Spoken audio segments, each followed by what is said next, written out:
Selamat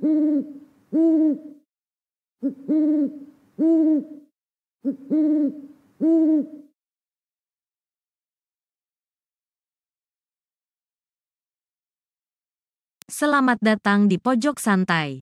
Sebelum Anda mendengarkan audiobook ini, kami menginformasikan bahwa channel ini adalah review audio dari buku yang ada di Indonesia. Untuk membaca keseluruhan buku ini, kami menyarankan membeli buku aslinya di toko buku kesayangan Anda, baik offline maupun online. Keberadaan channel ini dimaksudkan untuk membantu Anda mendapatkan pengetahuan dari buku-buku kesayangan Anda. Jangan lupa untuk subscribe, like, dan komen. Selamat datang di Pojok Santai, channel khusus yang membahas komik dan novel dengan cara asik. Kehadiran Naga Dipa, murid iblis Pulau Bangkai, membuat bidadari jalan gak karuan. Ada apa gerangan? Yuk temukan jawabannya di video kali ini.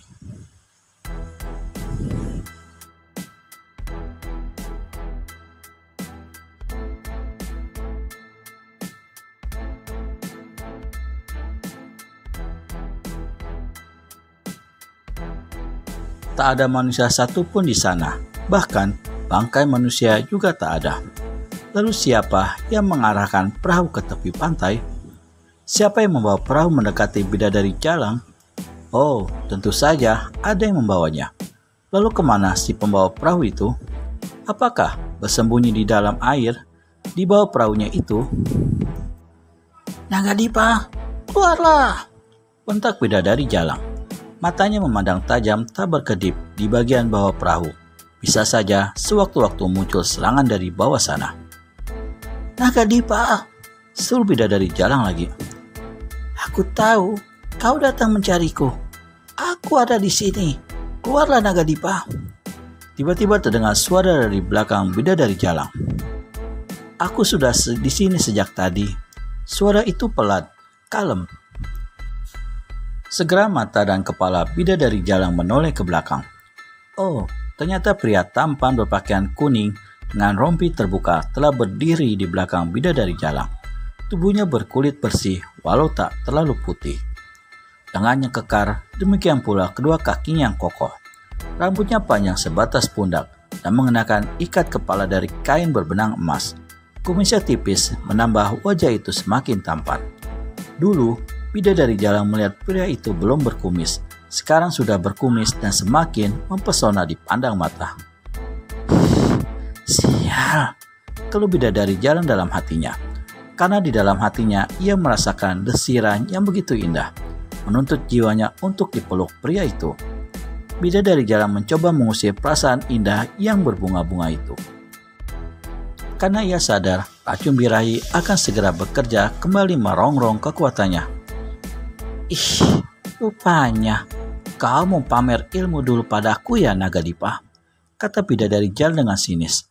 Ia berkata begitu karena ia tahu tanpa memiliki ilmu tinggi, Naga Dipa tidak mungkin tahu-tahu muncul di belakangnya. Itu berarti Naga Dipa telah mampu bergerak cepat tanpa menimbulkan suara atau gerakan yang terlihat, sehingga tahu-tahu sudah berada di belakang bidadari jalang. Perempuan itu manggut-manggut sambil memperhatikan Naga Dipa dari kepala sampai kaki. Ia melangkah pelan bagai sedang memperhatikan sebuah benda yang sangat dikaguminya.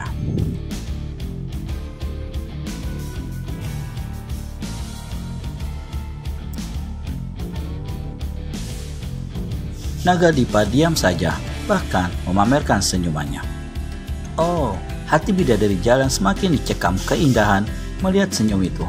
Ia buru-buru mengalihkan pandangan dengan gusar. Mengapa kau tidak menyerangku Naga Dipa? Ketusnya. Aku masih ingin menikmati kecantikanmu bidadari jalang. Bidadari jalang mencibir, menutupi rasa bangganya mendengar ucapan itu. Katanya lagi, jangan basa-basi ya Naga Dipa. Kau datang untuk menuntut balas atas kematian gurumu beberapa tahun yang lalu, bukan? Benar?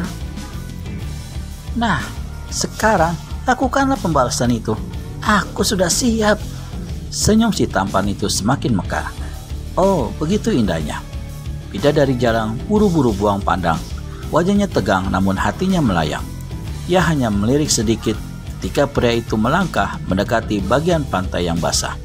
Nagadipa memandang ke arah Cakrawala sambil berkata, "Bodoh sekali kalau aku membunuhmu sebelum puas aku mengagumi kecantikanmu bidadari jalang.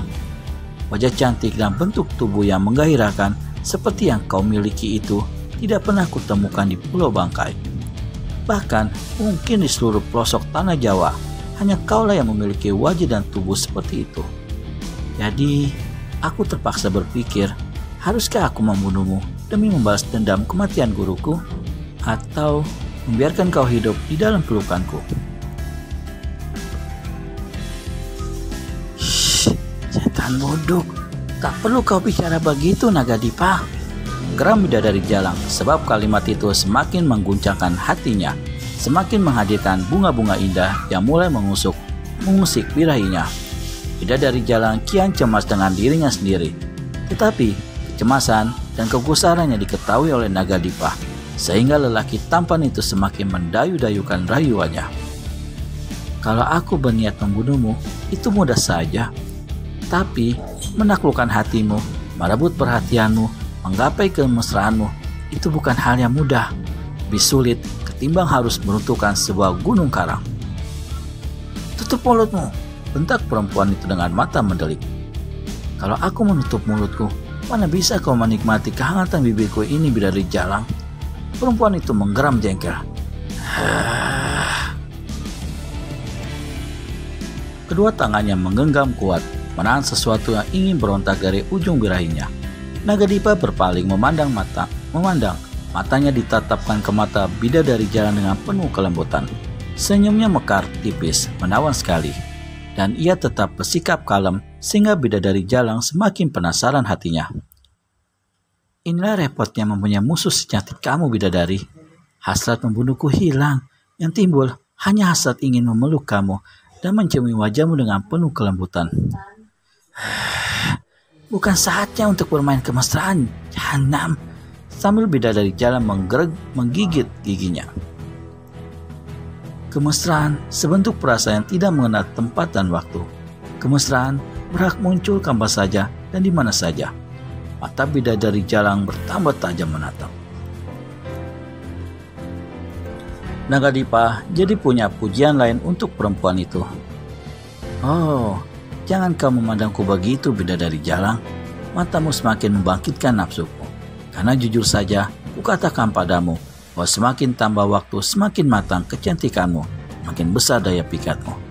Tak satu pun lelaki yang sanggup menghindari daya pikatmu, termasuk aku." Luluh lantak hatiku menerima tatapan matamu yang begitu menggoda hati. Bidadari jalang kian terbang jiwanya. Ia menahan gejolak birahi sambil napasnya terengah-engah. Ia menahannya kuat-kuat agar tidak terpikat oleh rayuan dan pujian itu. Yang muntut naik turun karena napasnya tertahan berat. "Oh bidadari, jangan bernapas seperti itu. Aku semakin luluh di hadapanmu."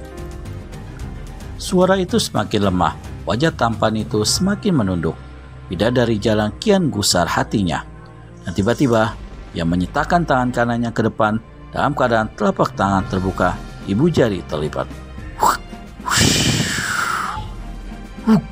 Ada tenaga yang terpancar keluar tanpa sinar. Seketika itu pula, tangan kiri Nagadipa membuka telapaknya dan melakukan gerakan bagai menepis sesuatu dari kiri ke kanan. Tubuhnya miring ke kiri. Krak! Gundukan batu karang yang berjarak 15 tombak dari tempat mereka berdiri menjadi retak bagian tengahnya. Bagian ujungnya pecah berserakan di atas. Rupanya, tenaga dalam kiriman bidadari jalang itu dihadang oleh tenaga dalam Nagadipa, dan lelaki itu berhasil membelokkan pukulan jarak jauh tersebut ke arah gundukan batu karang. Akibatnya, batu karang itulah yang menjadi sasaran kedua kekuatan yang beradu itu. Bagaimana selanjutnya akan bujuk rayu Nagadipa? Temukan jawabannya di video selanjutnya hanya di channel Pojok Santai. Segera subscribe dan tekan tombol lonceng untuk mendapat notifikasi video terbaru dari kami. Terima kasih dan sampai bertemu kembali.